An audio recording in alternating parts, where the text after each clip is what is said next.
Welcome to the Sportsman's Voice podcast, your inside connection to outdoor legislation. From the Beltway to policy happening your way, we're covering it all. I'm your host, Fred Bird. Join us as we explore public land access, wildlife and fisheries management, Second Amendment rights, the triumphs that shape our nation, the sports we all love, and the stories that fuel our passion for the great outdoors. This is the Sportsman's Voice podcast.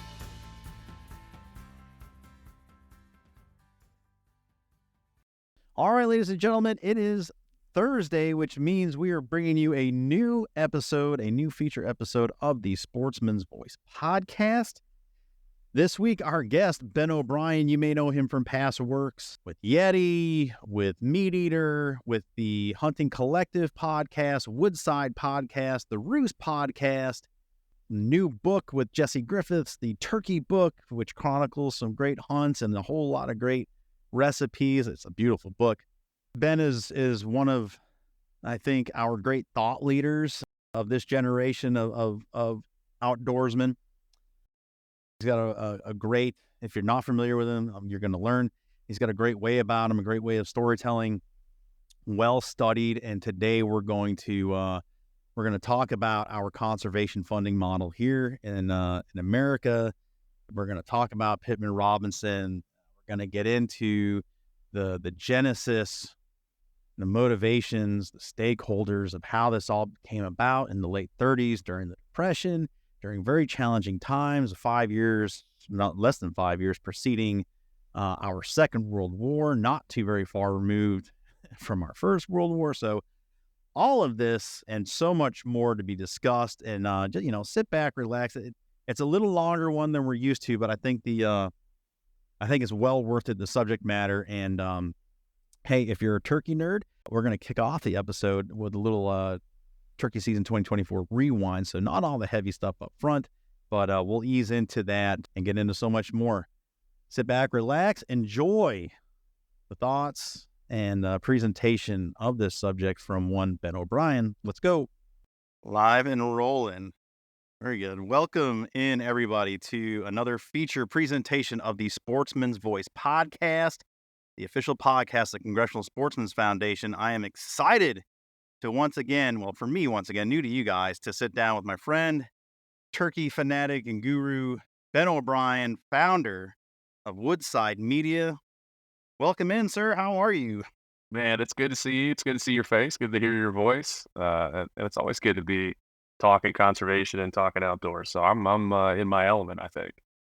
So we invited Ben on today to discuss, American system of conservation funding. Probably one of the brightest minds of this generation when it comes to this topic, discussing PR, Dingell-Johnson, WB, and what that all means. And really, I don't say that hyperbolic. Yeah. Ben has covered this for the last, 10 years, really beat this drum and try to tell this story on a number of different podcasts, shows, different companies he's worked for. And arguably, this is probably one of the most important stories in our space to tell of our time as we grapple with declining hunter numbers while also recognizing the people that are contributing to this pot in the biggest way, and that's our recreational shooting community. So we're going to dive into that, but first, I'd be remiss. We are on the tail end of turkey season 2024, and you had a good one, and one for your books. We have a history together of this, and I'll let you tell it because it's your story to tell, but it was a fantastic 2024 for you. Yeah. I mean, I've been over the years really crafting like what the perfect turkey season would look like, and how it kind of has evolved is that we do several pretty aggressive turkey tours where we go out, we leave everything behind, work, family, responsibility, and we try to hit the season perfectly and the strut perfectly. We try to be in the woods and the mountains, wherever we're going to be, at the perfect time. And every once in a while we get it. Our time in the woods corresponds with the time that the turkeys are doing it, and this year we hit it. We didn't hit it perfect, but we hit it damn near perfect. And so that was really the underline of our season, being able to really look at when do we need to be out there in the West, when the snow is going to be melting, when turkeys are going to be on. That's really, as anybody who lives in the Rocky Mountain West knows, that's tough to nail down. We got a foot of snow um, on, I think, on May 27th down here in the valley in Bozeman, Montana. So it's hard to nail down when spring is, if there is one, consistently for more than a week or two. This year we spent a lot of time in Idaho and Montana, and we hit it wonderfully. We had about 5 or 6 straight mornings where right off the roost, turkeys did it perfectly. I was with Sam Sohol. We host a show called Roost together, where we film and document through podcasts our turkey hunts. And boy, did we have a good time. And to what you alluded to, I've lived in Montana for 6 years now. I've hunted in Montana for many years beyond that, and I had up to this year not killed a turkey in Montana. I had killed a turkey in over a dozen other states and not been able to get it done in my home being from out east. And it became quite a thing. And you and I tried. I tried with so many of my friends and colleagues, and so many people tried to help me that were experts at turkey hunting, including our mutual buddy Jason Tarwater and a bunch of other folks, kindred spirits in our space. And finally this year, after so many ridiculous circumstances where I didn't get it done, threw out a few yelps from a parking spot on a small chunk of BLM ground here in Montana, and a turkey did it the right way. We got it done. And so, as turkey hunting is, it so simultaneously makes you feel like a genius, and a complete dullard at the same time, quite often in the same day, quite often in the same hour. That's why we love it so much. So what our crew of turkey hunters talks about is there's no expert. Anybody who thinks they're an expert probably hasn't turkey hunted long enough, and hasn't gotten the proper amount of lessons from that bird. So this year was that's a long way to say this year was building on years past. We really crafted a group of turkey hunters we'd love to be around across this country, landscapes that we love to be around, and the turkey is ubiquitous in those things, and we sure do love it. When we were together a handful of years ago, there wasn't a lack of turkeys, and I think we had some snow on the ground too. We were able to track those very birds right out of the roost, and it just kept giving us the slip. Yeah, I mean, I remember you and I watching turkeys breed and not being Yeah, able to get them to come over. Really, that there was, bird was not. yep, or belly crawling them in a seed lot and not getting them Yeah, not quite getting it close enough to make it happen. So yeah, we've had, that curse. We came to call it the Montana curse in our circles, and it really felt like there just wasn't, and you had to be in Montana for it to happen. And there just wasn't a way, um, to make literally within the state lines of Montana, make a turkey do what it was supposed to do.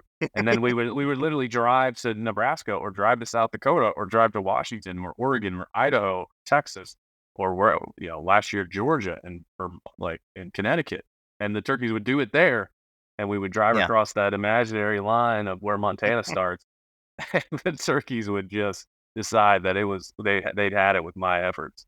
And so I may one day try to write at least an article, if not a book, about the moments that kind of were compiled therein. But I really do, I really do think of it like there were some moments where you're just banging your head against the wall and you're thinking, this can't be happening again.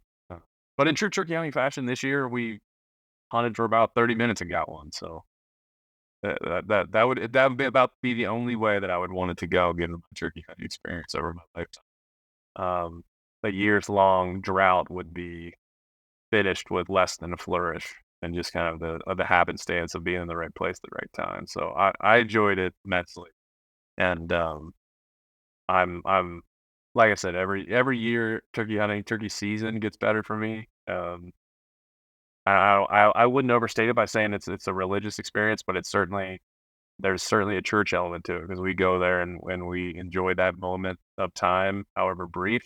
Out here in the West, it's 2 or 3 weeks. We feel like we have turkeys where we need them to be, where we want them, and then that it just is so fleeting and fades away. So I'm probably a little bit sentimental here at the beginning of June, just at the tail end of our Western turkey season. But that's what we've been crafted over time, and I sure do enjoy it. Well, those of us that participate passionately in it, I think we all sort of feel that way.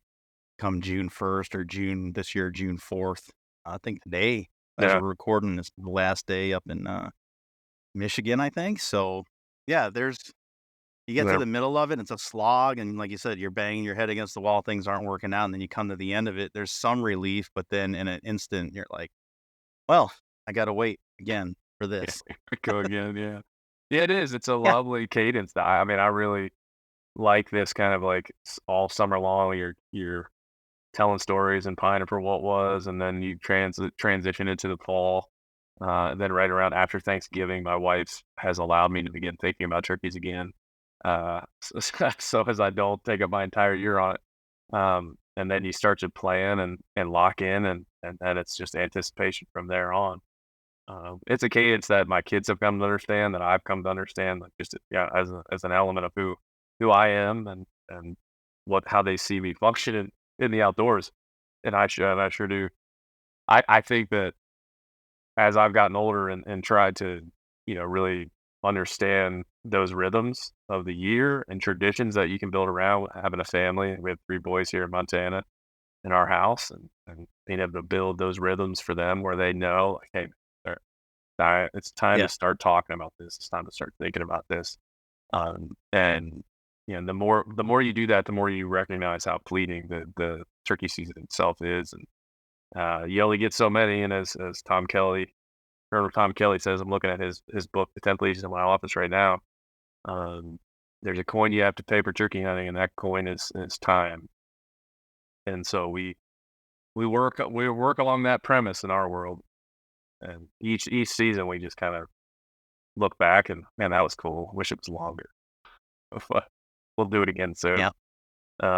So yeah, no big goals on our horizon in terms of people always ask, are you gonna try to do the Super Slam of states, or are you gonna try to do some kind of um, big effort around turkey hunting itself? I just say, man, I'm trying to perfect the thing that I do.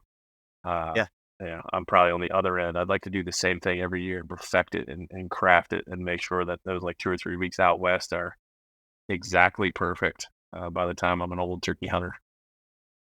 There are a few folks in our circles that I would say, I would put up on a pedestal of professional turkey hunter, and they would be quick to remind me that they don't belong up there. And two of those people being Cuz Strickland and Jason Hart, who just repeatedly get things done, and Cuz just a lifetime of storytelling. And I got a super bias for him anyway. He's been so good to me over the years, and I just think he's a hell of a person, and they know exactly what they're doing. And quite frankly, Cuz and Toxie and that whole circle, they've been doing it since the beginning, it feels like, when this whole thing came on and season started returning to states. They got it figured out. Yeah, I mean, we talk about that all the time on our show. I mean, we are living in this world of turkey hunting, modern turkey hunting, where we can talk to the folks that started it. Yeah. We can converse with folks that were there. Tom Kelly and some of the luminaries that we talk about are getting up there They in age, and it is a fleet. That in and of itself will soon be gone. Those You connections, were but you were able to go out and record with, Tom, and then I followed you up the next December. His daughter had invited me down to, when I was with NWTF to record with him, and it was just, it was old hat for him. Everyone wants to talk to him. For me, and like you, it was what an experience just to be in his little space and just have those conversations and then have it recorded. It's forever here as long yeah. as the lights are on. Yeah, I mean, in the canon of all the things, turkey hunting or even hunting, to be able to, I think sometimes we mistakenly think that this is a long time ago, that Yeah. we're not living in the heyday of turkey. With recent turkey population declines in some areas of our country, that we're on the other side of the bell curve, you might say. I just don't think that that's true. Um, I think we're so close and so connected to the start of this, or frankly the restart. Turkey hunting especially, and that'll connect to what we're going to talk about today as well. But we're able to reach back, and it's not a far reach to really pull in the story of how the wild turkey came to be where they are today, and how they came to replenish and restore. And I've talked to many folks that were a part of that, and that can tell you stories of how, net gunning turkeys in Oklahoma and putting them in the back of their Dodge van and drugging them and putting them in hotel bathtubs so they can translocate them from state to state, from region to region. And those things they're not they're generations ago. They're not hundreds of years ago. It's not some abstract thing that we can't touch and feel. And so I think we're lucky to be wherever the bell curve of kind of the turkey restoration is.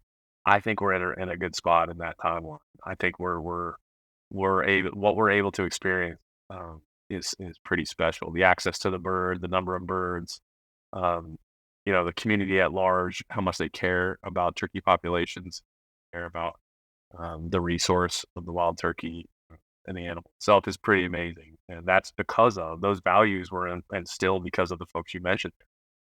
Yeah. Those values have passed to me directly through those individuals, conversations with them directly, but also reading their work and following their path. And so right here, we celebrate that. And I take it very seriously to pass those things down to my children, people around me, and to be a voice for, hey, look, we have it. It's ours now. That football has been, tossed over our way, and we're going down the field. And we've got to understand that. And if we don't understand, boy, we're missing quite the opportunity to be a part of something so important to our earth and to who we are.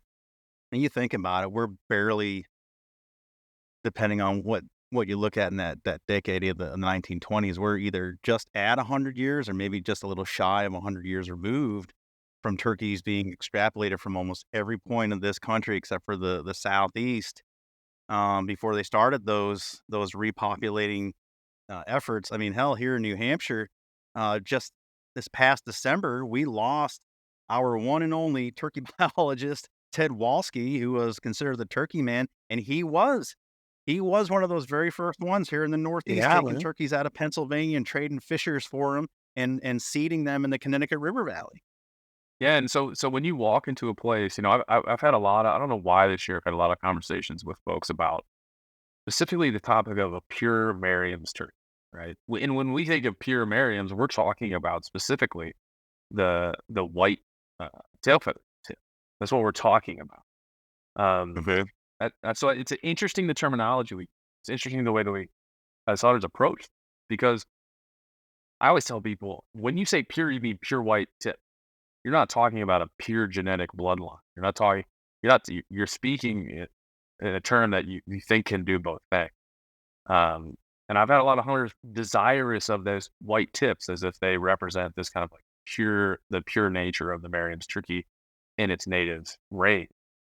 It's like, man, that is such a complicated thing to unpack. Like the idea that you think you can get a pure Merriam's that, is native to this place and has lived here, for generations is just not what that is. Like our turkey populations are by necessity, if not by design, a patchwork quilt of subspecies.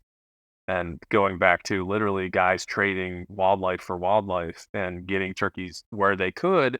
I've talked to a lot of folks that said, like, native habitat, native range was certainly something amongst the subspecies of turkeys that was considered important, but certainly not required.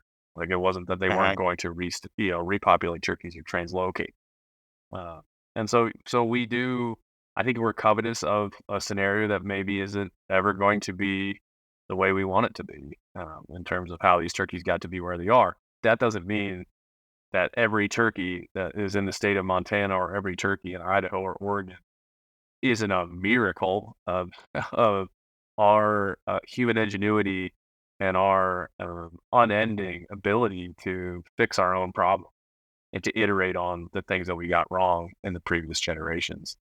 And so every time I stand up on a ridgetop in some place where you can't imagine a turkey living and hear a gobble, I'm often struck by that fact that they wouldn't be they would be here if not for us, and they wouldn't be here if not for us. If you flip that coin, 100%. and we flip that coin, it goes both ways. And so that I think that's just conservation in a nutshell. That experience of we're fixing our own problems and we're iterating on our own knowledge, and we are building, writing a book, riding a bike as we go, and we're never quite never quite there, and we're always learning, and that's I think it's good for people to understand kind of the various tapestries of how that story is told and the way that it comes out and their part in it. It certainly makes hunting better for me to understand that. And I have children, and when I tell them that story, they're like, "Wow, really? That's amazing!" And immediately they understand the context of they're in something bigger than them, than their individual self. You and I have discussed this very topic in the past, but to your point of living in the heyday or maybe the golden age of turkey hunting where we're at on that curve, I would be inclined to agree with you. And it stresses the importance of this storytelling and documenting, what we've been talking about here for the last 15 minutes is that there's a generation of turkey hunter and maybe even two now at this point that know nothing else than availability and access and being able to go to public places or, go anywhere to include lower provinces of Canada and Mexico. And if they so choose, spend their dollars and chase wild turkeys.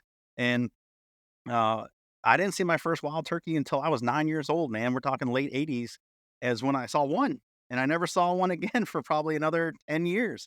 Um, so there are people right now, you and me, that remember those lean times, but NWTF and the state agencies and the volunteerism that they all came together that pushed to 2000 and they started doing it. Things started happening. They opened up seasons.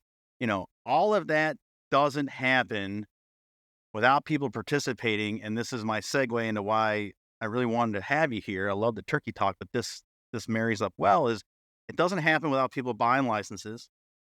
It doesn't happen without people buying equipment, and this is the bigger part of that story we need to tell. Turkey is a great example, but the American system of conservation funding and the subsets of those and what they do, when I'm in a state house and I'm trying to tell this story to legislators who are writing bills or proposing bills that would be antithetical to that process and how funds are matched in their own state, and they're looking to deprive a community, whether they know it or not, of access, levy an extra excise tax by way of a sin tax on a firearm or certain firearms to fund a pet project for gun violence, and not even understanding that it's already baked in the cake for the pistols they're going after with a 11% tax, and they're trying to levy another 11% tax. And man, it's just such a big convoluted thing for people outside of our space to understand. I'm going to ask you to touch on it, but dive into that because you have a way of really just hitting this thing home, man. And I Mhm. think people come away from hearing you talk about it and a light goes off. I don't know if it's that you're able to, it's just your way about you, or you have a way of connecting with people. Give it, even for the legislators that are listening to this program, talk to them and make this Yeah, fit. yeah.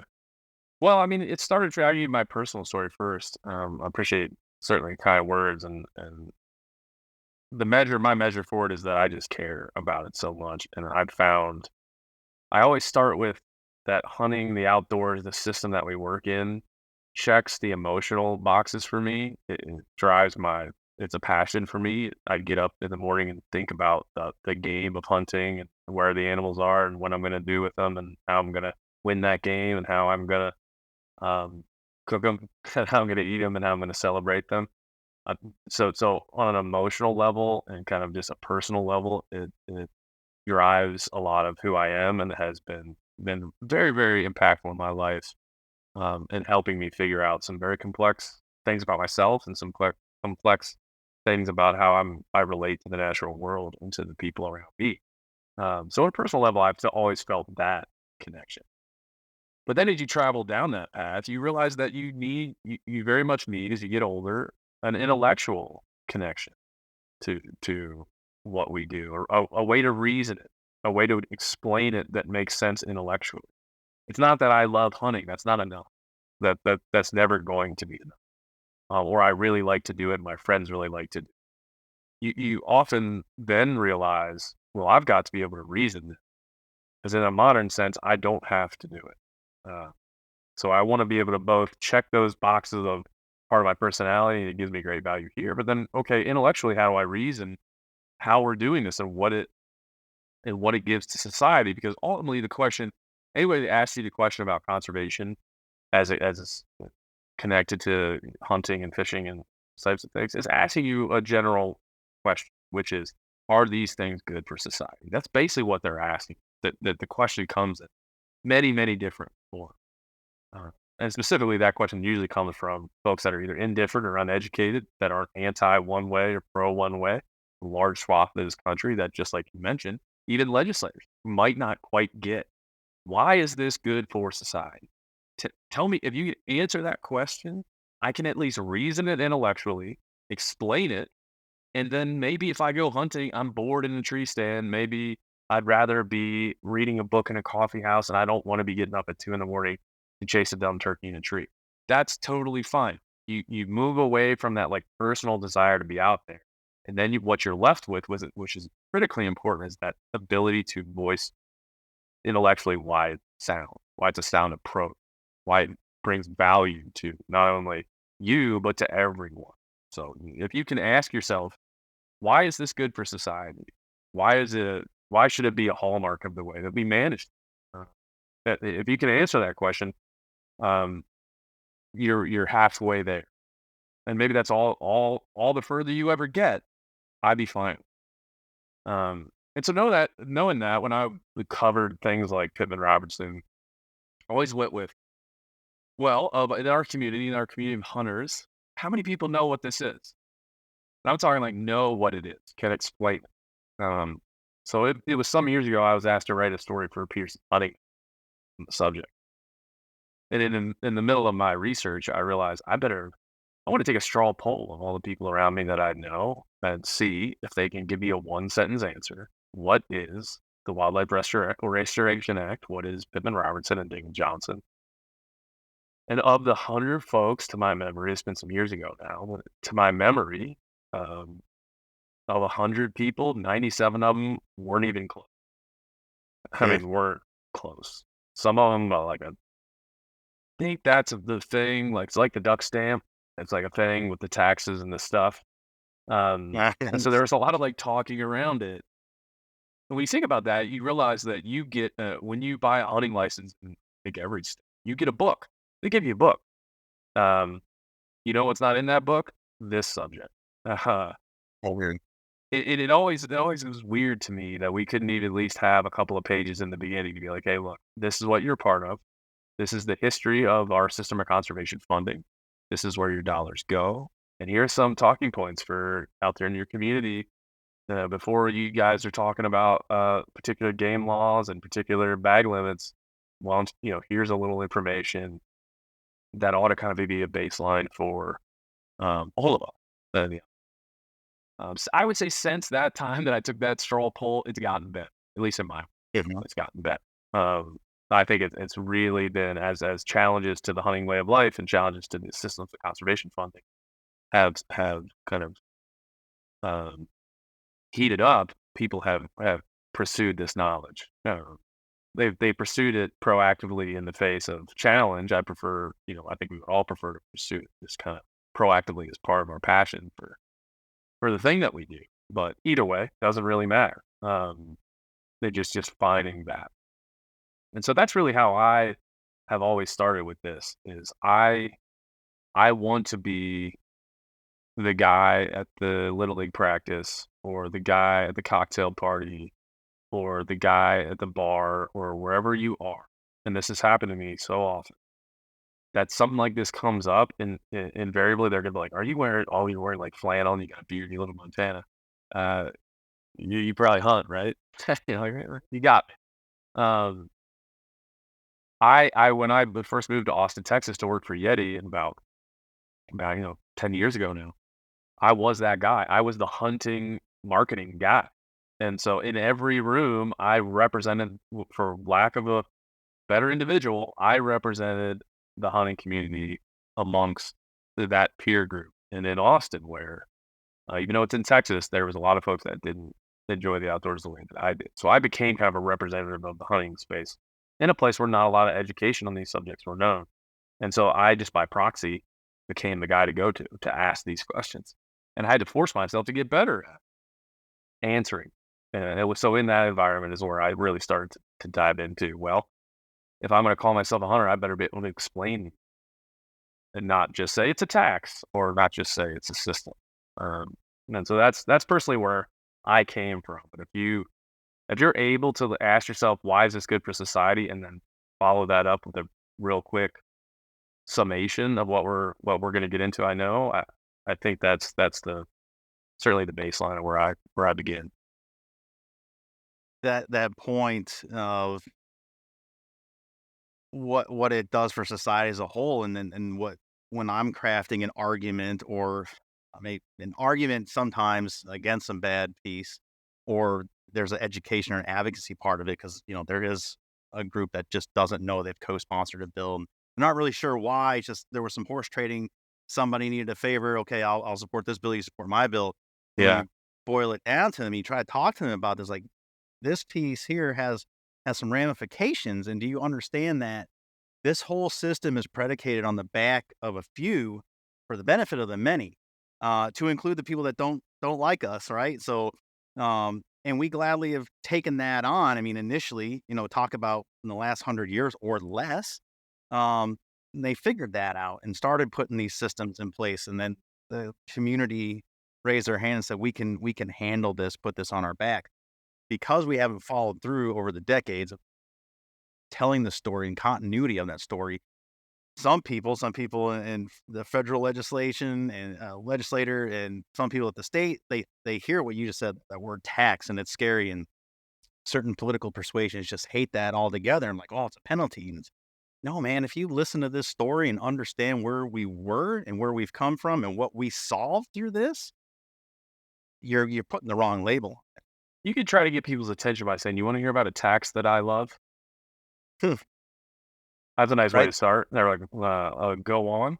I would love to hear about a tax that you loved, right? Like, I think the duck stamp is like the only unanimous vote for a tax raise by its constituent that exists. We I want mean, to be taxed in this way, um, and that is whether you're a libertarian or you love the federal government.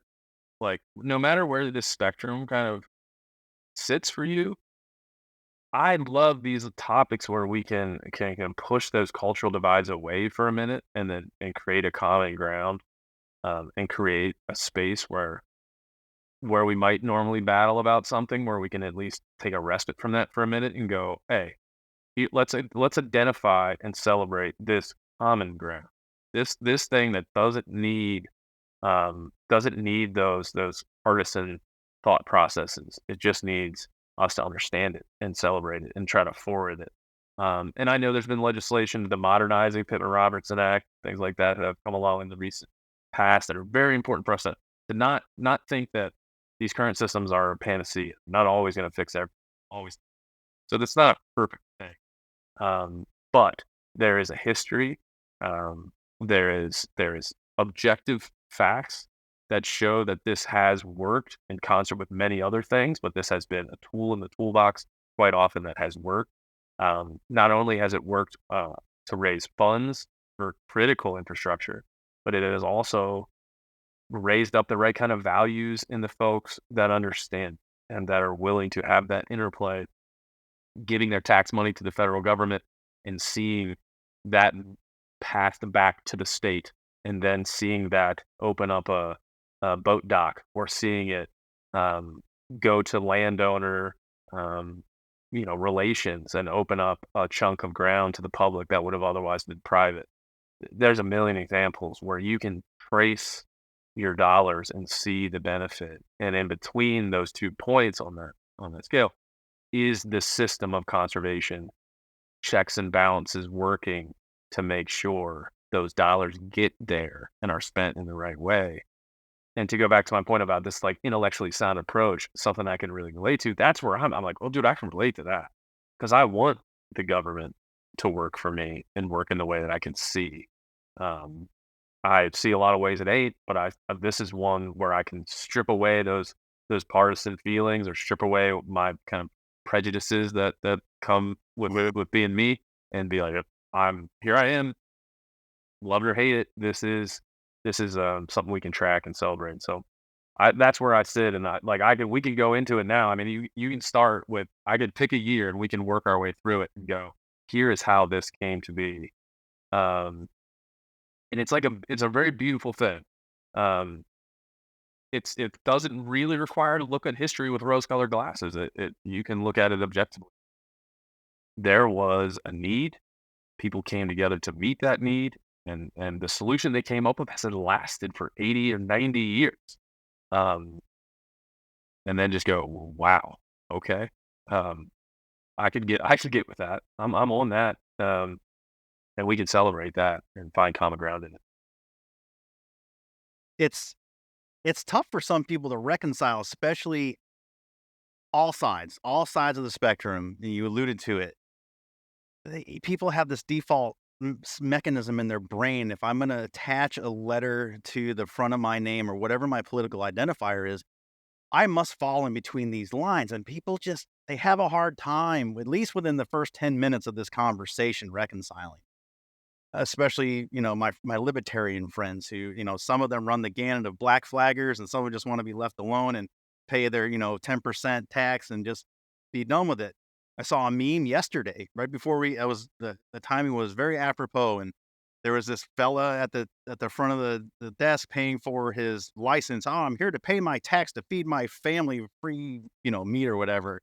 And it's like, oh, this is just such a microcosm of this very argument and falling in these political boundaries. And that's, personal plug, obviously, for our program. That's what I love about CSF is checked at the door. It is a bipartisan, bicameral organization that we have been in rooms with R's, D's, and I's and L's, and this is what we agree on. You could have a Bernie Sanders socialist and a MAGA Republican and everything in between on these ideas, and it freaks people out. Like, well, yes, I am advocating for this. I do want government to make sure we have wild spaces, and I do want to make sure we fund this, and they start freaking out a little bit. But that's okay because we're not meant to fall into And these boxes and stay there only. I don't think that's fair for anybody. no, no, and that's a boring way to be. It's just boring. It's unoriginal. It's boring. It doesn't do anything for you or anybody around you. Um, I tunnel vision, close the aperture, or however you want to say it. Like that's not a way to live life. There's too many interesting topics like this one that are worth exploring, and exploring with an open mind. And quite often when I talk to people about this, it does disarm some of those feelings. And not everybody, most people I know aren't like that, uh, they don't think like that. And I would say that, those that do, when I talk about this stuff and talk about it with a passion, it disarms them almost immediately. They want to hear what's happening here and what's happened. More importantly, I think it's probably in this case. And so, it's. I would say this, to try to pin it down philosophically, um, in hunting and in the outdoors, specifically in what you do with CSF, and I've been hanging around the CSF offices for years and hanging out and going to podcasts with Jeff Crane, Andy Trehar, and all these guys for years now. Um, when you're able to philosophically approach it, like, look, we have to open this up. We have to. There's one lane within hunting and advocacy around hunting where we are playing whack-a-mole with anti-hunting. Like and that is a very legitimate part of of this thing that we do. But what I'm drawn to, and I've taken part in many of those whack-a-mole games on the state level with Sportsmen's Alliance, PAL.org. I know you do too. I know CSF engages in. I've engaged in that as well. I think that's one very specific and very important piece of this puzzle. But there are other pieces of this puzzle that look a lot different, that are proactive, that are saying, look, we have to open the aperture up and make this more appealing across the board. We have to. And in doing that, we're going to have to let in ideas we don't agree with. Note that there's no option to growing, hunting, and fishing, or if we want to grow it to societal acceptance that we talked about, that kind of that main question, is this good for society? If we want to grow it to societal acceptance in the way that we must, outside of that very specific lane of whack-a-mole anti-hunting legislation, we must open the aperture. And when we do that, we're going to let in people that we don't agree with on guns, or we don't agree with on predator hunting, or we don't agree with pig hunting. While I understand why some folks are hesitant to let those people in and let them into our world, my feeling on this has always been, if you let those people in, and if just for a moment, take the disagreements and put them off the table, and then come around the things you do agree on. That's how you open the aperture of hunting and fishing. That's how you open up the dialogue that needs to happen. And if we would stay in that space, we don't all have to be doing that.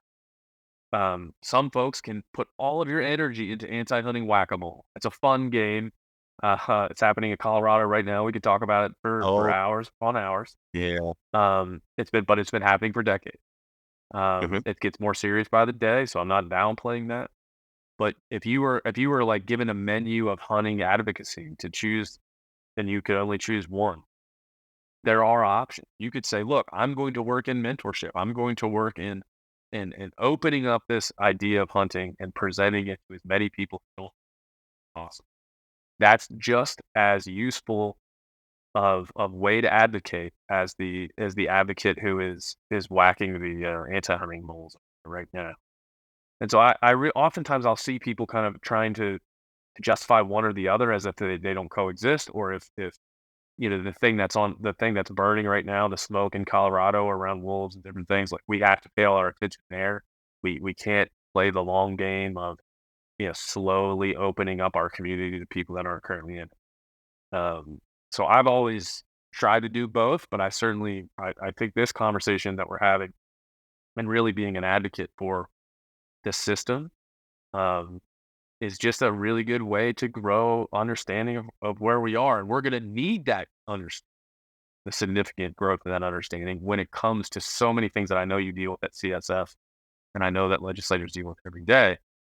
That understanding helps rise the tide, um, of how we're represented in society and culture. And so if we're able to do that, we're winning. And if we're able to get the right legislation, either struck down or passed in states like Colorado or Washington or wherever that's happening, we're winning there too. Both of those are incrementally move the ball forward wins. They should and can happen in concert.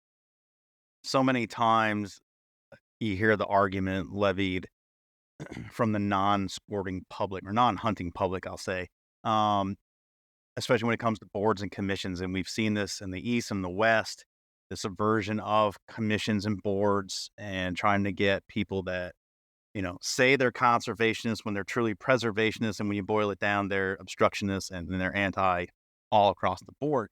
I say, well, you shouldn't control the whole board or the commission. We need non-hunting representation. Noted. It is the recreational sporting community, shooting community that puts so much into that. And so many of them people do not hunt. Maybe they fish, but so I guess the cute answer to them, and it's very factual, is that, that representation does exist. We do have people that do not hunt, that don't go in a boring tree stand or a duck blind, that are largely participating in this, probably at least 4-1 to the hunting community. Well, here's where it comes back to the history of what we do. It's not a fairy tale to say that Pittman-Robertson started. This is the history of our nation, the history of our American system of conservation funding, the history of conservation. 2,000 conservationists went to Washington, D.C. in 1936, height of the Great Depression, or during the Depression, for the first ever North American wildlife conference. This historical moment is one that I've studied and read about and looked at and tried to dive into as much as humanly possible. In fact, there's a book on it that I've tried to get my hands on a bunch of different times that just explains what happened during this conference. And to kind of flip it into the conversation that we're in right now, this wasn't a bunch of sporting groups that met in Washington D.C. under the guise of Forest Service Chief F.A. Silcox and President Franklin Roosevelt.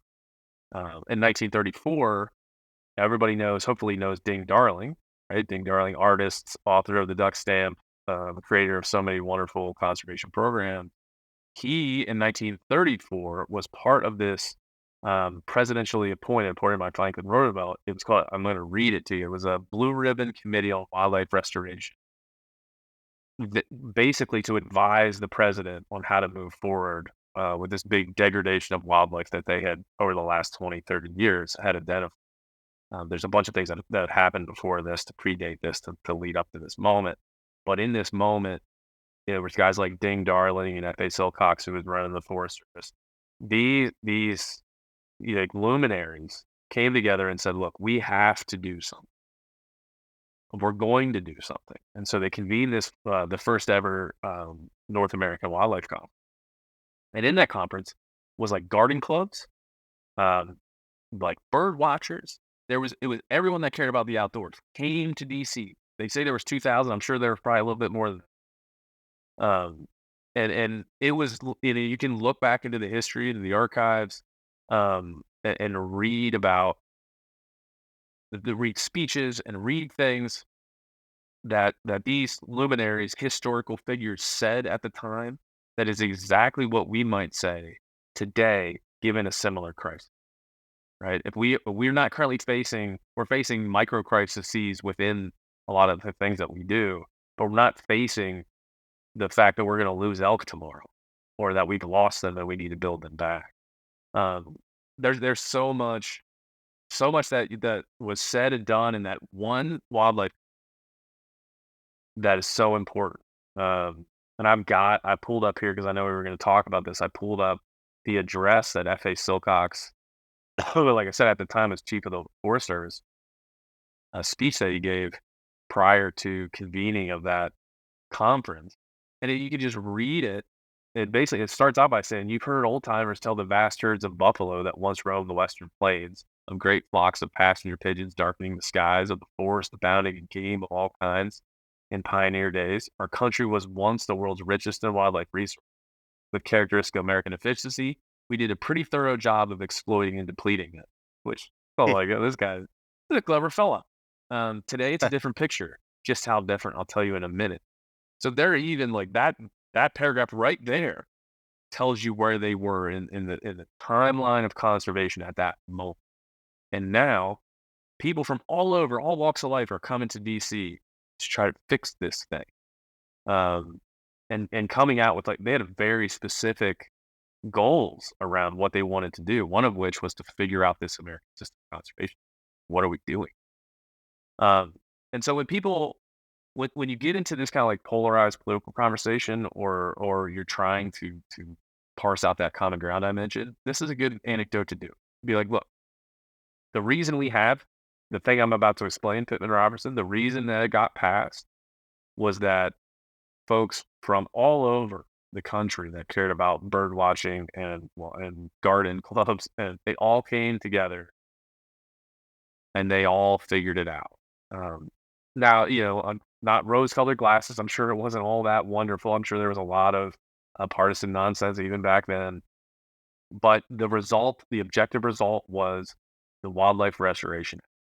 From that original North America Wildlife Conference, in 93 days, the legislation was written and passed in 93 days and signed into law by President Franklin Roosevelt from that conference. That is what we're talking about as, Pittman-Robertson today. I think it was Absalom Robertson and Key Pittman were the two, the namesakes of the bill. That's what happened.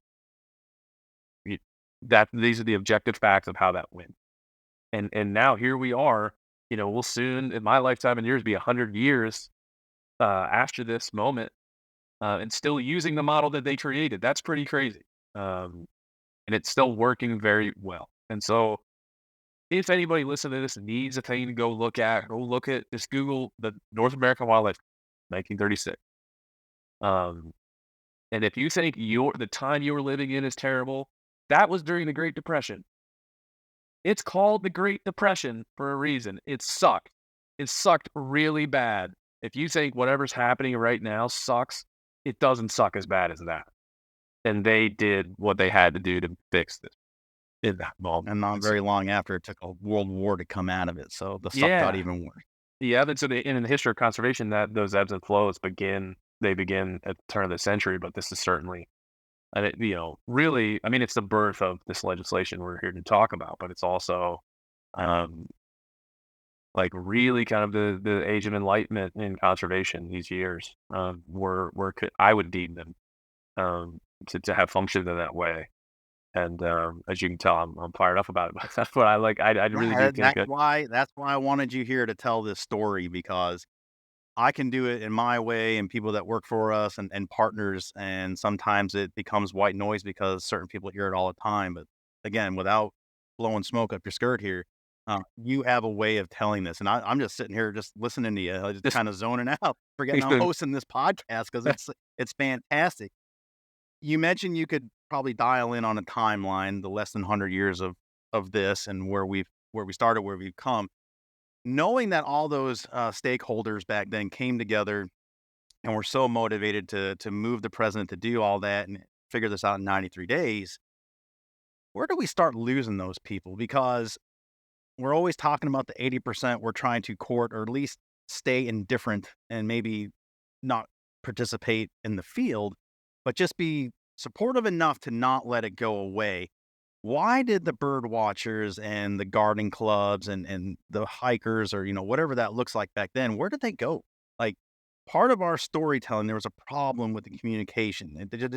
Was it just apathy? Like, it was just a thing after a while, and people started forgetting? Yeah, it would be hard to generalize that, but I would say that if you try to define these kind of like, these broader moments, these eras, if you will, like, or the era of enlightenment that would have included the duck stamp, that would have included the endangered species, that would have included Pittman-Robertson, Dingell-Johnson. Those are kind of foundational legislations, the Lacey Act. That there was a distinct era of enlightenment that you might call it. I'm just making that up, but you might call it something like, give it a distinct and discrete period of time. There was, into the 1950s. I think Dingell-Johnson was 1950. I think there was quite a bit of, like, really society changing, system changing legislation that passed the building blocks of things. And during that era, there was the Depression, there was the World War, there was the ebbs and flows of the way our society was so vastly changed by those. And we did see and have seen, really coming back from World War II and even World War One, like the uptick in hunters, were a lot of folks coming back from the front lines and going into the woods. That's well documented across many things. But if you were to look at eras like that, and if you were this is, a vast generalization, which you're required to do sometimes when you're looking at history, is think of that era of enlightenment where we were building the block, right? We were putting those pieces of legislation into place. We were doing the things we needed to do to make sure that happened. And then there was an era, you might call it an era of enjoyment. We enjoyed fruits, and we enjoyed, the fact that we were starting to replenish the wildlife that we had depleted and extirpated, and we were starting to see the fruits of the systematic legislation that was passed to really put guardrails on how we move forward. And up until 1980, 1985, year I was born, maybe, that was pretty clearly on the up. Hunting and fishing were bedrocks of society then. They're less so now. I think a lot of that can just be the progression of our world, of our species, of the way that we see things. And you can either do quite often, and like I said, in history, you're like, well, this is the industrial era. This is the era of, when we talk about things, we're in kind of a very processed era for a long time in terms of how we treated our food and our resources and what we do.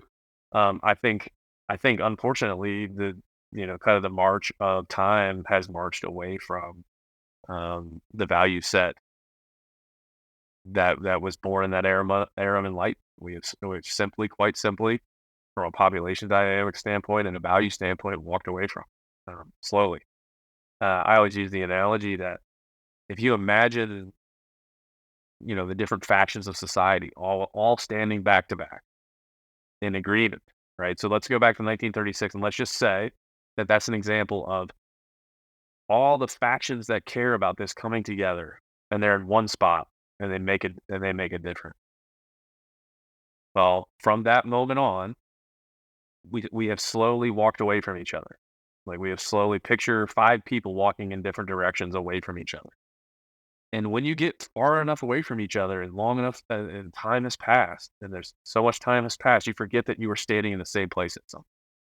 You forget that there was a time when there was a crisis that promoted violent agreement on a value system that we must uphold. We cannot let this go again. And if you would go back and you would talk to Dave Darling, and you can read his work, and you can read the work of F.A. Silcox and Gifford Pinchot and all these luminaries that we love so much, they say it. They say it out loud.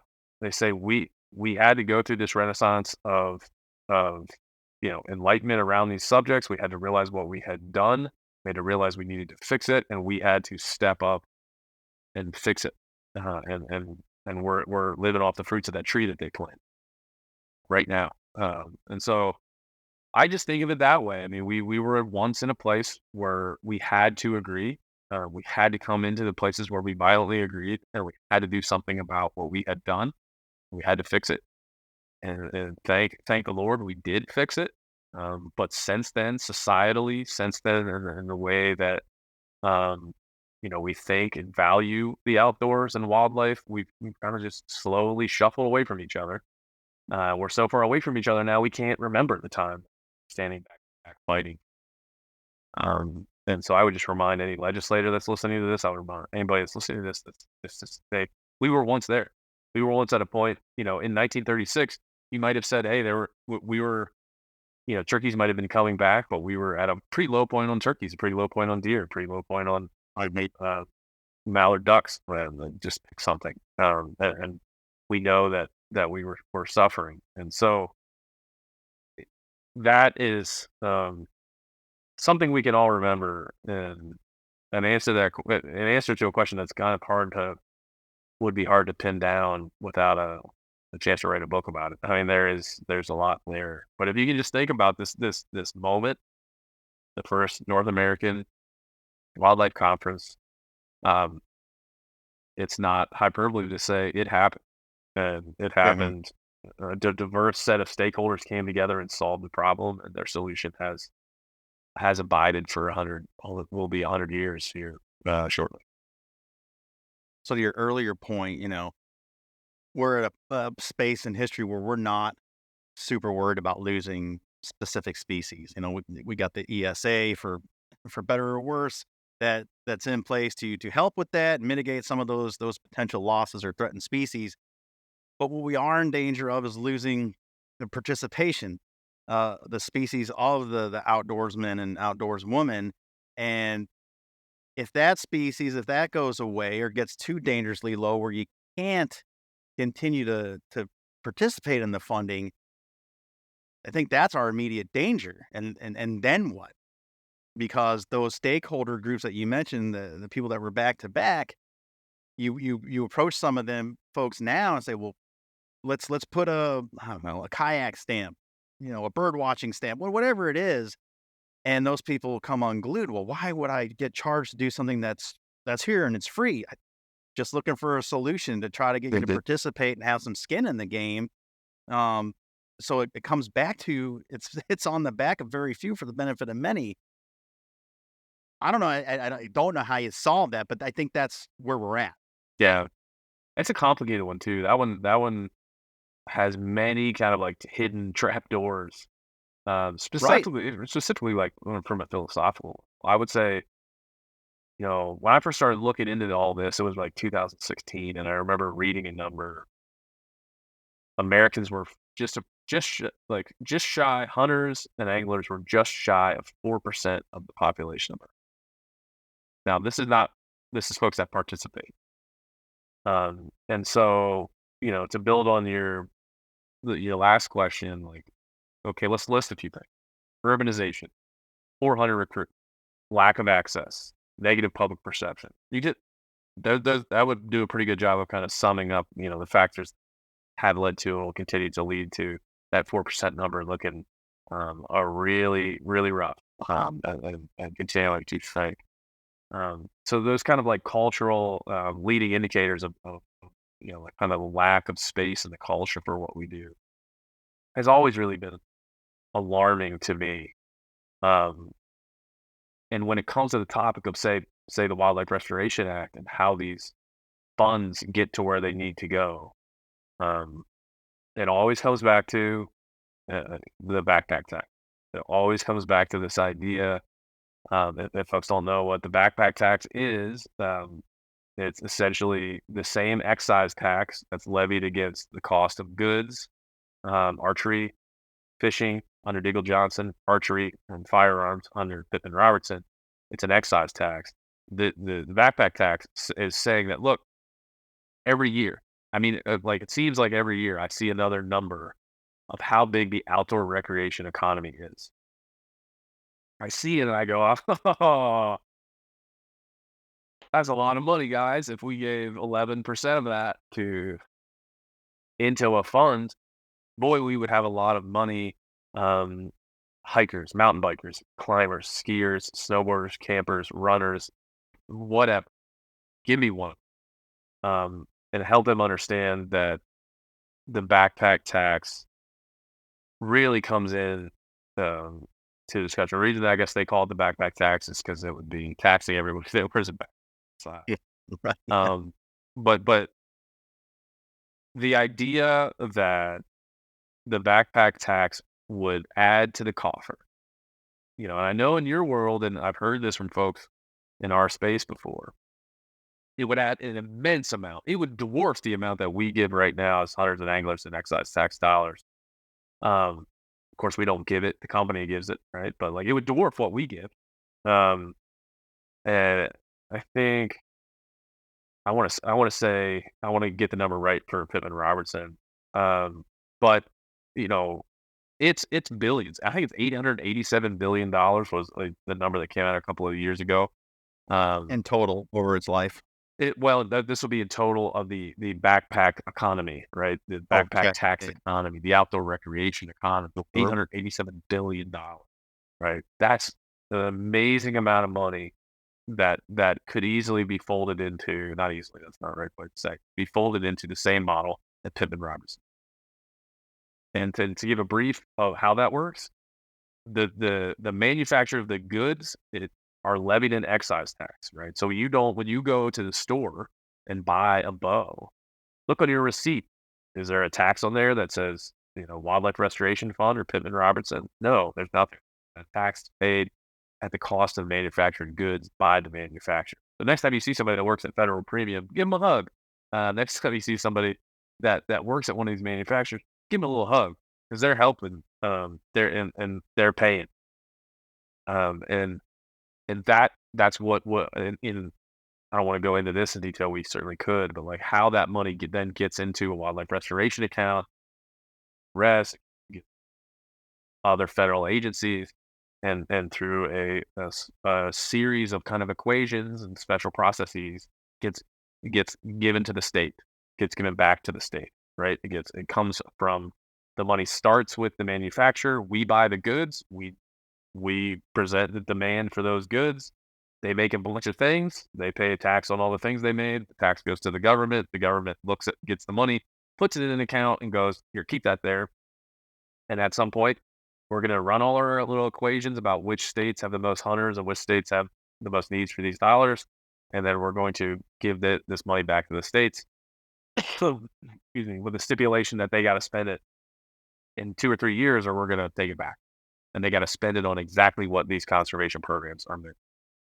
And so that's Pittman-Robertson and Dingell-Johnson. What the backpack tax would do was add that would add that process to the current um, all those millions and millions of things that are produced for all the folks in the pursuits I just mentioned. And so I guess you could say, like, well, why hasn't that happened?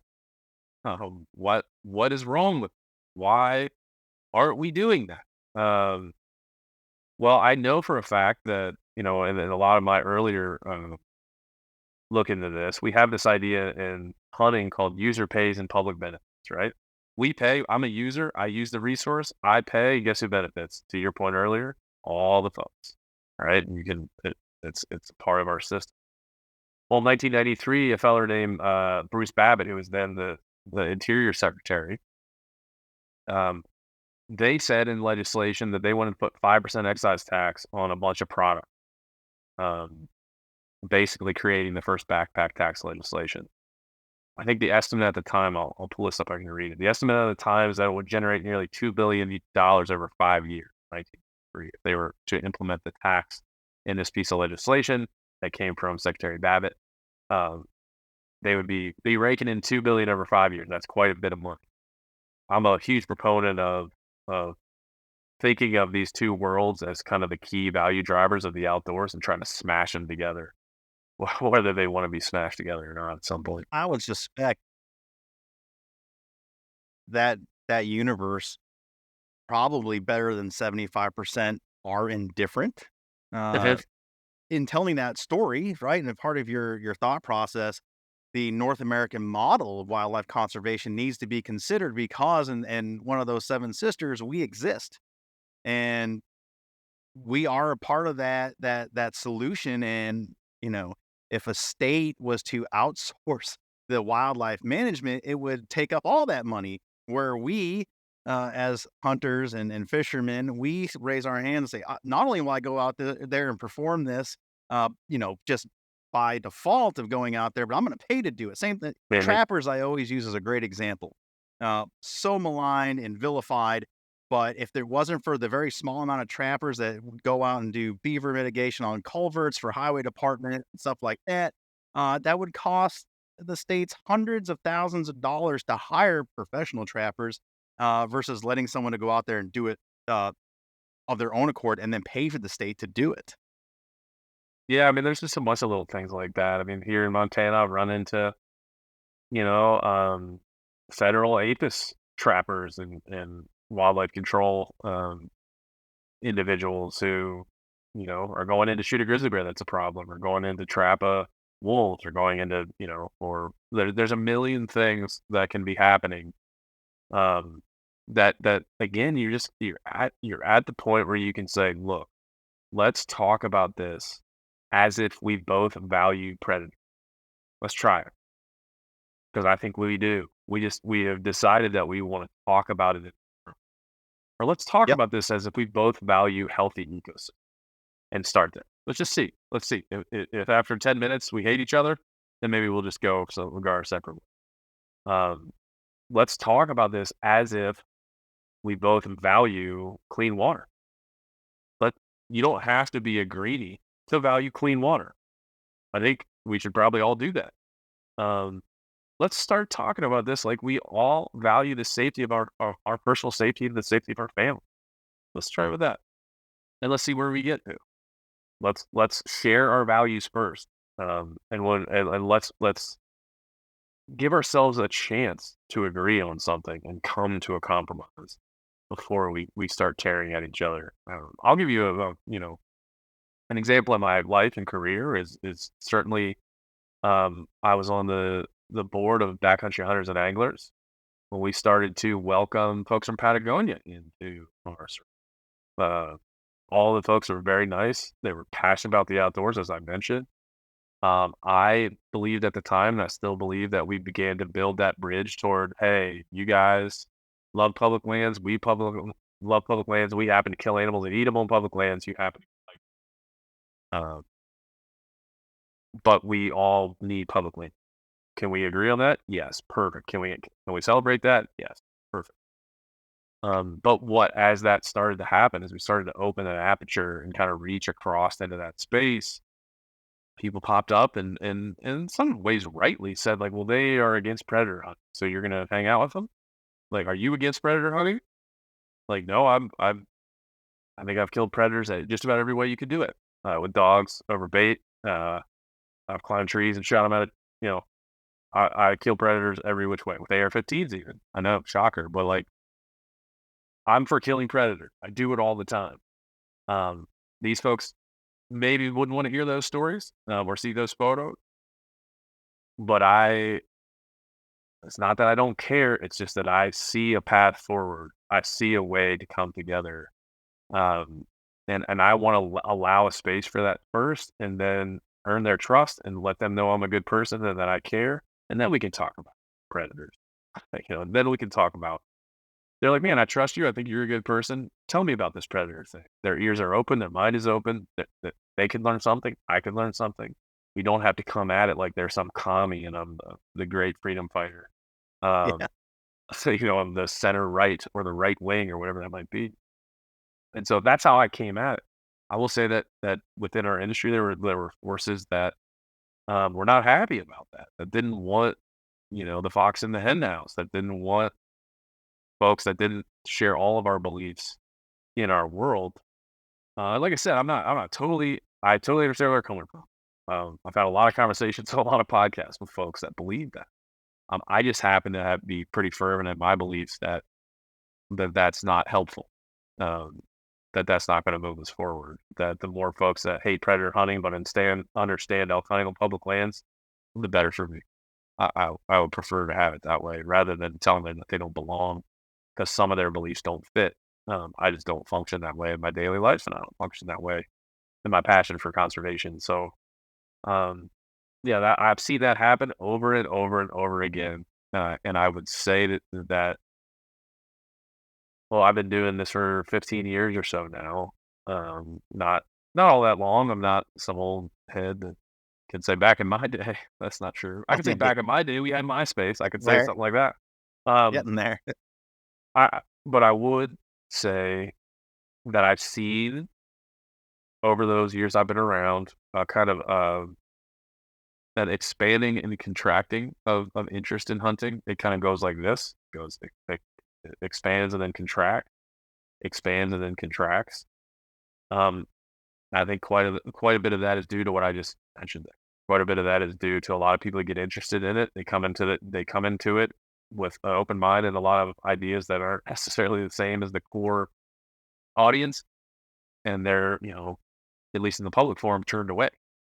Nope, not can't do it. Um, and so I've seen kind of this like expansion of interest and a little bit of a contraction. Each time that the initial spaces gets a little bit bigger, but it always contracts a little bit because as almost if the energy forward for hunting and fishing hits a wall, comes back a little bit and charges forward again, and slowly over time it's pushing that wall away. Um, but I've seen a lot of moments where that contraction happens, and you can kind of understand some of the symptoms of that contraction. Well, I mean, what you're describing happens every day while they're in session in our state houses and down on the Hill, especially in our caucus. Because of the bipartisan nature, they will come together and not agree on everything, but respect the argument of how whatever the specific piece of legislation, if we're going to introduce air guns and air bows Yeah. as a means of take, right? And some people would scoff at that. Well, what do you mean you're going to use an air gun to shoot a deer? And well, here's the education and the part. You still don't have to like it, but know that it's ethical, it's lethal, everything is on the up and up, and we have a solve for this. Um, and that gets done. So Mhm. I think a lesson can be taken from that, and you're not going to win every argument, but I think we end up coming together more times than not, and respectfully happy to agree but disagree, for lack of a better phrase, and still accomplish some goals. Yeah. Yeah, and I think one thing I try to do and have encouraged folks around me to do as best I can is really discourage is probably the better way to put it. This kind of parsing of individual motivation or even collective motivation, however you'd like to do it. we tend to dangerously generalize motivation, right? Well, trophy hunting, that's like a way to indicate motivation, right? But motivation is such a like it's an immutable individual thing. Like it we're all motivated in our own different ways, and a lot of hunters, a lot of folks that love other things really can't articulate why they love it. They just love it. It's part of the culture. Their family did it. They do it. And a lot of people don't care to explain why they love it and don't feel like they have to. That's their way of life. So why the hell should they have to explain it? To justify to somebody that doesn't know what they're talking.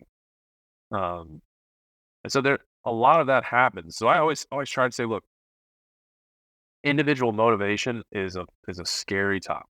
Trying to generalize it and try to apply it to what we do. It's really scary. Um, if somebody puts a high fence up, they could have any number of legitimate motivations, right? And they hunt behind high fence their entire lives. There's any number of legitimate motivations to put up a high fence.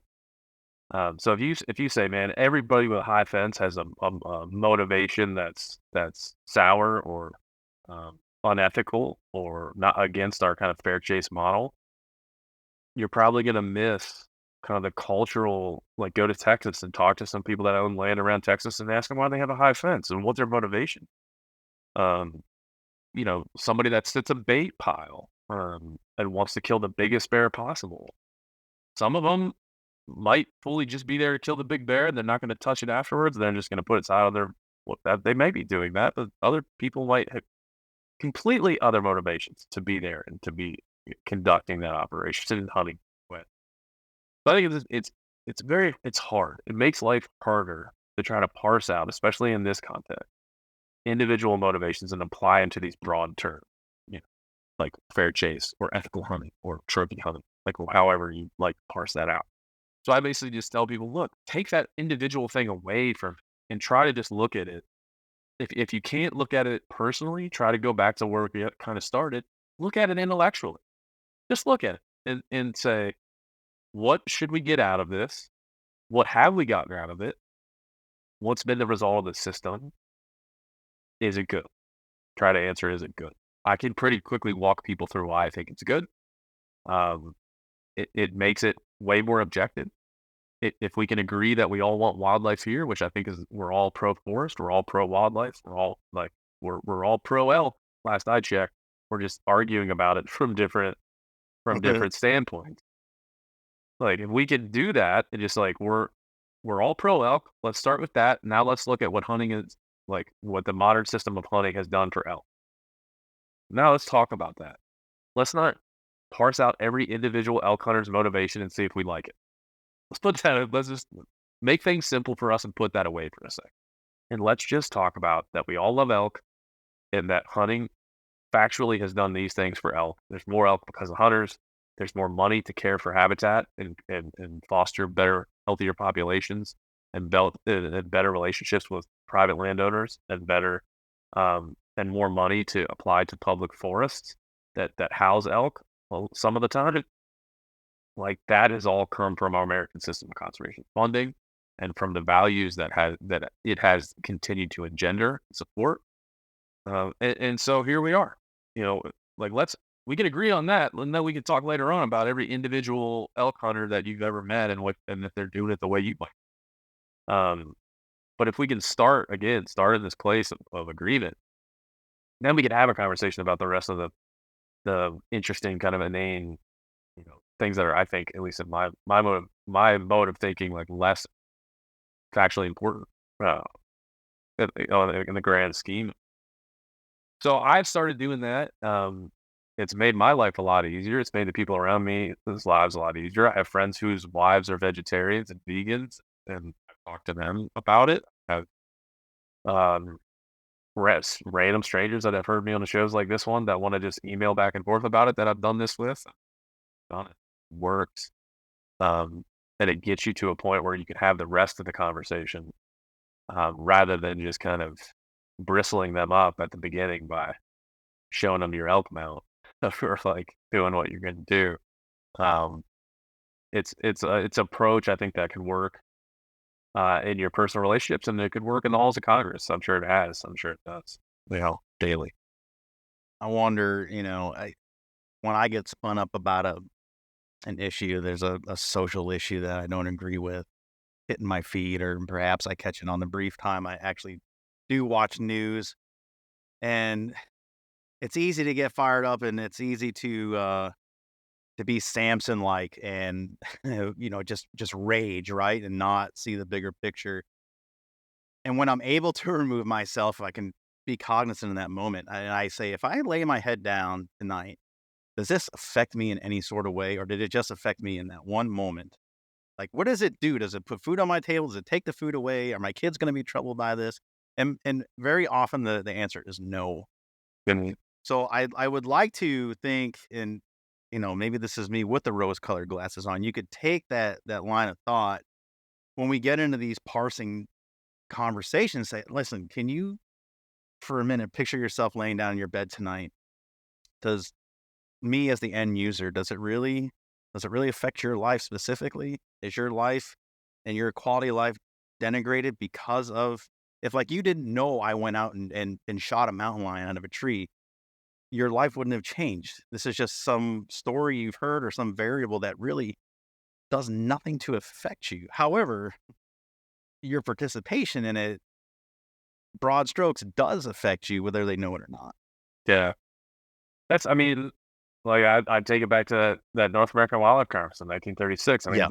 that was a lot of it. These guys, I don't know. I was never had the chance to meet F.A. Silcox.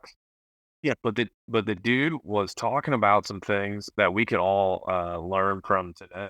Like these guys were speaking about the intent of their actions, the intent of their gathering, and very much we must come together. We must get past all of the things um, that certainly in the picture of 1936 talk about a fraught moment in our country. Talk about a bunch of things that were happening that we would fall apart if we were faced with today.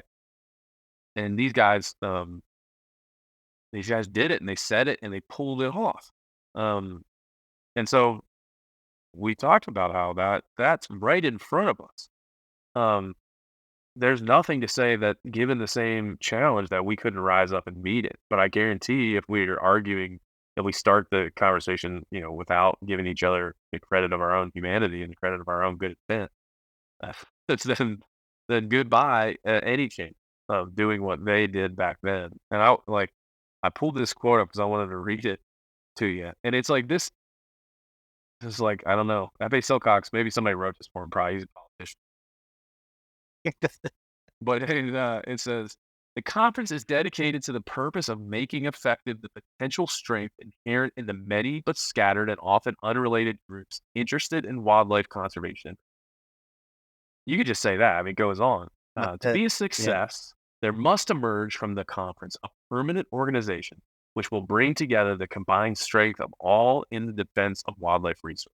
It must bring home every citizen a more intimate appreciation of the value of the nation's diminishing wildlife resources.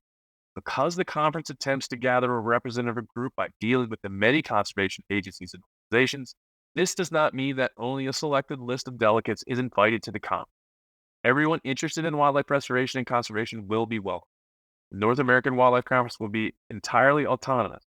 Its perpetuation and method of future representation and existence will be subject to its own decision.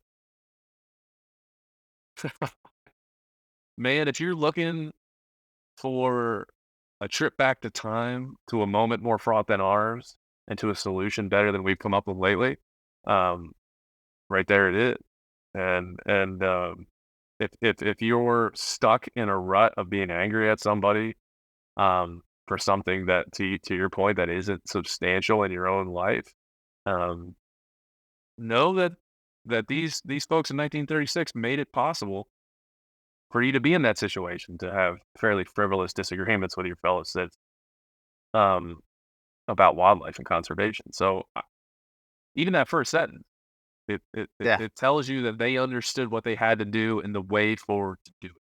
And the way forward Fit to in on do it. it wasn't to pick apart how they disagreed. It was to welcome everyone that wanted to participate and tell them, like, you have a stake in this, and we can't do it alone. And that still applies today. It still applies to the things we're talking about today. Um, there's a lot of people that would like to see hunting in the system of conservation funding diminished and have downplayed its importance.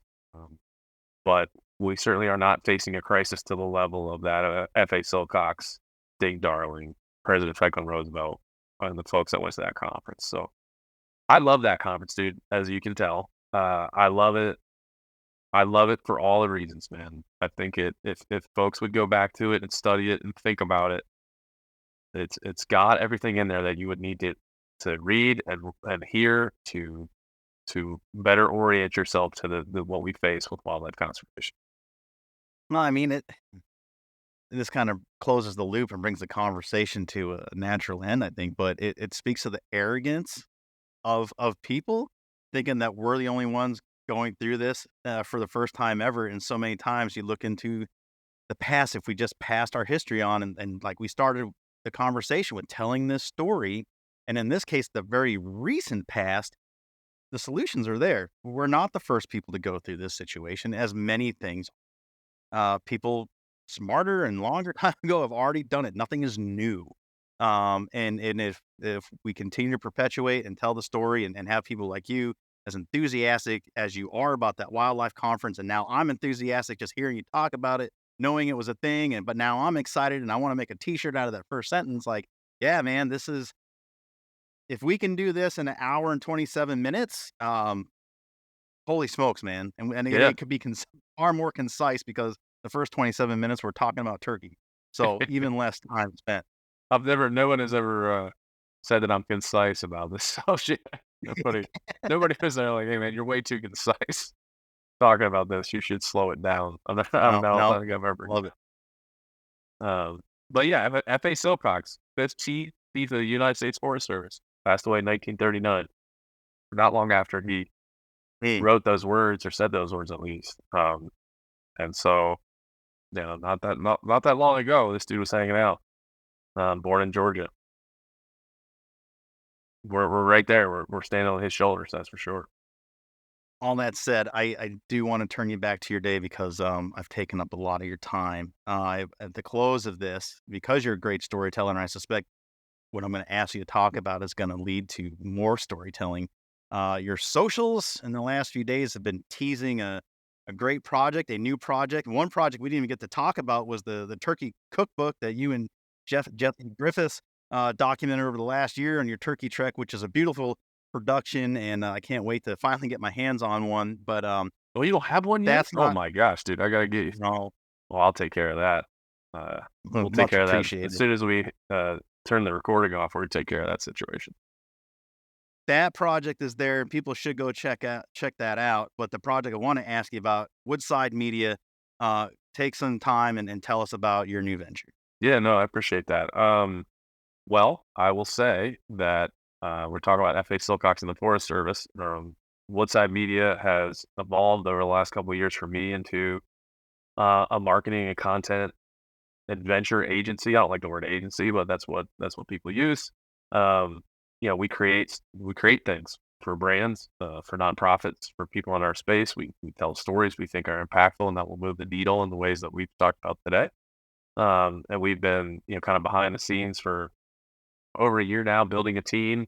And we have a great team now of storytellers and marketers and content creators on our staff. Guys like Bill Roden, Sean Weaver, we may know from Meat Eater, Sam Lundgren, Casey Mitchell, a bunch of guys that are working with me at Woodside Media to tell stories for brands and tell stories for specifically to go back to F.A. Silcox. One of our clients is the USDA Forest Service and the Mule Deer Foundation are two of our clients, and we're working with them to now tell the story of their work together, of the work that American tax dollars go to fund projects across the American West to help the wildfire crisis, to help healthy habitat in the ecosystem. And so, of all the folks that have hired us to tell stories and build things for them, one of the most proud moments for me was when we were able to sign on the dotted line to work with the Mule Deer Foundation and the Forest Service.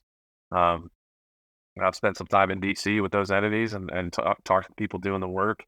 And so Woodside Media for us is a way to inject some of these stories into our industry at large. So we're fixing to launch it to the public here any day now. I told you that the reason why I'm doing the coming soon is because the website's not done yet. So I'm just dragging that out a little bit. But yeah, This folks is what don't we know. bring you on this show, the Yeah, inside baseball. inside baseball. But we are going to launch that to the public. You know who we are and what we do, and the company that we created, and the folks that we gathered there. Really with the express purpose to be a company that does marketing, storytelling, and content around land and water. We want to be representatives of the resource, and we want to tell the story of the people that also represent that resource and the wildlife and again the agencies and the systems that are so important to be there. So we're working on.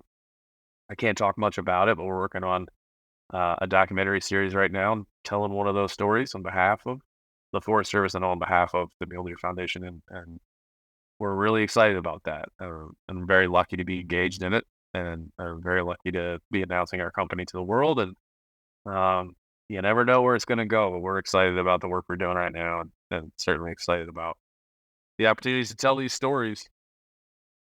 I tell you what the website address was, but it's not ready yet, so y'all see it. Y'all just check it out wherever you see it. Well, I'm very excited for you. Thank you for sharing that information with our audience.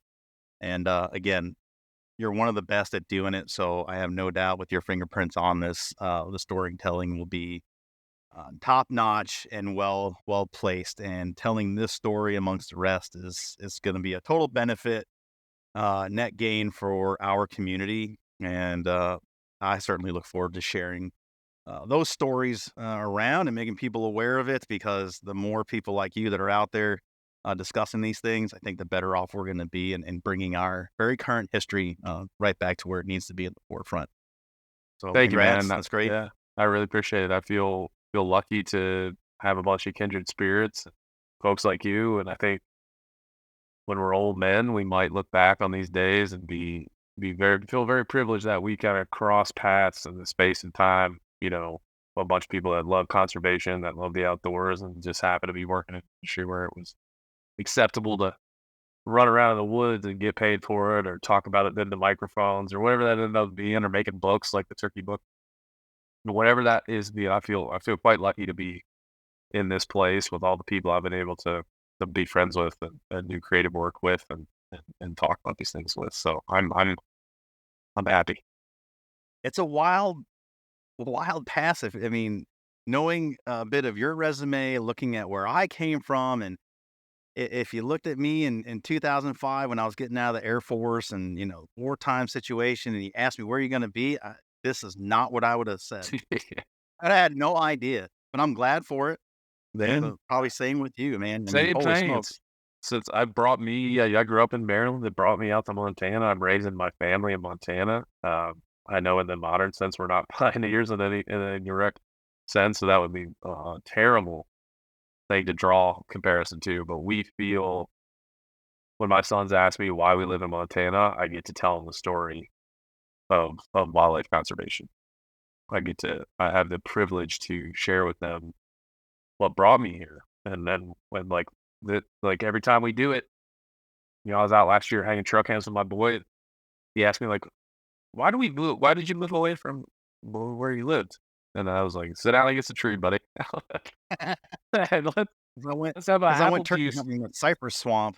Yep. Let's have an apple juice and we'll talk about it. Yeah. So it's a life. It's a life I'm very proud to live.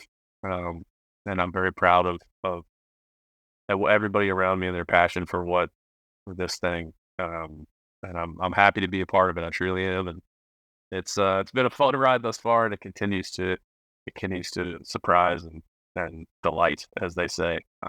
And so let's keep doing it. That's what I think. I've got to just keep Yep, on rolling. exactly right. There he is, everybody. Ben O'Brien, appreciate your time, sir, always. And success, all of it. Continue the great work. We appreciate you being a part of our community for sure. So thanks to CSF, and they're smart enough to have you around. I can continue to trust that they're smart enough to do what they're supposed to do in DC. So I thanks to CSF community and the organization I've been following very closely for quite a long time. So thankful for what you guys do. We'll do it again. I'll be back. Whoa. Okay. So I don't know, am I overstating it? I'm super excited. I hope you enjoyed that. I love history.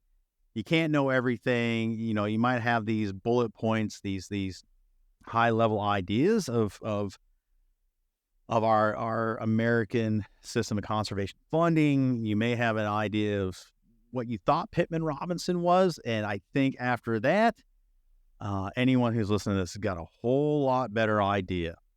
I mean, if you were taking notes, there's plenty of homework, self-homework you can do and dive into, and I hope you're motivated to do that. I know I am. Having, again, a very shallow understanding of some of the nuance of this subject and what Ben got into. I mean, F.A. Silcox, Ding Darling, you know, these names that he threw out there and a motivation to do more exploration. The first North American wildlife conference, getting into that. I mean, just it's so rich with history. And as discussed, I think this very recent history, learning from it and trying to apply that same urgency, that same need for, hey, we all enjoy certain things about the outdoors that we can agree on. Like Ben said, start on what you agree on and focus out, but it's got to be, everyone needs to come together and make sure our conservation mechanisms and models stay in place. Gosh, man, I mean, there's so much in that episode to unpack and really, you know, think on and digest. And shoot, we could probably do another 3 episodes just taking some of the 3 or 4 main points that we were hitting on and then just do subsequent shows.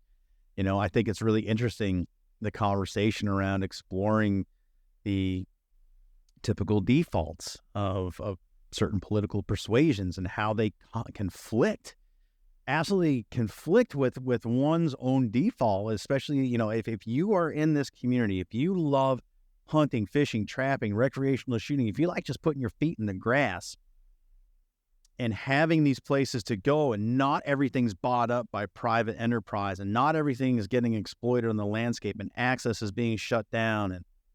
And shoot, I read an article right before this recording about, and I got to dive into it, but the gist of it was, you know, extrapolating or taking over this whole area where out west Joshua trees are and putting solar panels down. I mean, what does that do? What does that look like? So you have all these competing thoughts, and I think the bigger takeaway from that line of thought is maybe it's okay to depart and break those your self-imposed barriers and boundaries down. Maybe we're not so rigid as we think we are, and it's okay to depart from you know, some of the more dogmatic ideas of a certain political party.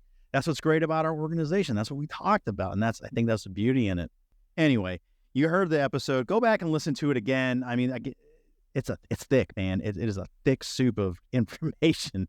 And it's, you know, I'm going to have to go back and listen to it again. I always try to take some notes on things and, you know, do a little extra homework myself. And yeah, it's rich. And this one especially I encourage you all to share these episodes far and wide, but this one especially, and I would even challenge, you know, not just policymakers, not just, you know, policy wonks like myself and the rest of the CSF team and the legislative sportsmen's caucuses we work with and the agencies we work with, you know, people that are on TV, people that are making their money out there, you know, storytelling the way they do with television shows. In my opinion, every single one of these outdoor celebrities, every single one of these people with a TV show and a podcast and an outdoor writer, if you have a soapbox to stand on, if you have a bully pulpit, if you have a media megaphone that you're able to storytell with, I really I really believe everyone should be dedicating a show, half a show to this line of thought. And the more we talk about it, the more we say it, the more we tell this story, the more it just becomes part of our cultural fabric. I mean, like Ben said, these are facts. These things happened. They are happening. The model works. But we get so far away from the genesis of it, and like anything else, it gets lost in the sands of time. And we really need to tip the hourglass up and restart. And again, so many good people out there in outdoor media have these platforms. This should be a part of your strategy, and telling this story and emphasizing who we are, what we do, how we contribute, how this thing has worked for nearly 100 years. That's my challenge. That's my challenge to the outdoor community, the outdoor industry. You want to throw a label on it. Do it. And then if you don't understand it, certainly come to us at CSF, because we got some really talented folks on the staff that can talk about this stuff in their sleep and would be happy to enlighten and educate folks on this very subject, because it is such an important conversation and topic. Anyway, thanks guys for always tuning in and bringing us along on your day, wherever you're at. The turkey season is over. Sad tears. I guess we got summer, so if you like summer, hooray. I don't hate summer, but I got fall on the brain already. I could be fine with hitting the fast forward button and getting to September 1. But anyway, we got to enjoy the nice weather while we have it, and take some time to recharge, get ready for the fall seasons, get ready for the sessions that'll be forthcoming. We will be tracking policy, we'll be tracking unfinished business, and looking to advance those good pieces of unfinished business as we go into the year. It's an election year, so it's certainly going to be busy towards the end, and won't we all be better, at least our mental capacity, I hope, on the other side of it. Who knows what it looks like, but hey, we've been around for nearly 250 years. We'll keep trucking here, so fear not. But have a great weekend, and we'll see you next Wednesday for the roundup, as always. And then 2 weeks from this drop, we will bring you another featured podcast. I will tease out, since I think I can. I will. Upcoming shows, we're gonna, in no particular order here. Certainly, want to bring you guys some of our events as they happen this fall. Our banquet, our wine and wheels, wildlife event down at Chairman of the Board Richard Childress's place. Hope to have a conversation with our partners at Ducks Unlimited. We've got the Rigs to Reef show that we've talked about forthcoming with Congressman Graves and Chris Horton. All sorts of good stuff coming up. And then, in our end of the year planning, I don't suspect the good stuff slows down. So more to come on that. And as these things are finalized, we'll let you know. Thanks again. We will see you next time. So long. Thanks for joining us on this edition of the Sportsman's Voice podcast. Ladies and gentlemen, your support is crucial, and you can help us out right now by leaving a review, filling in those 5 stars where available, sharing this episode with friends and family, and engaging with us socially. CSF can be found on Facebook, Instagram, and X, formerly known as Twitter. Together, we can protect the outdoor sports we love and continue to keep you informed wherever you are. That's it for this week. Until next time, we'll see you later.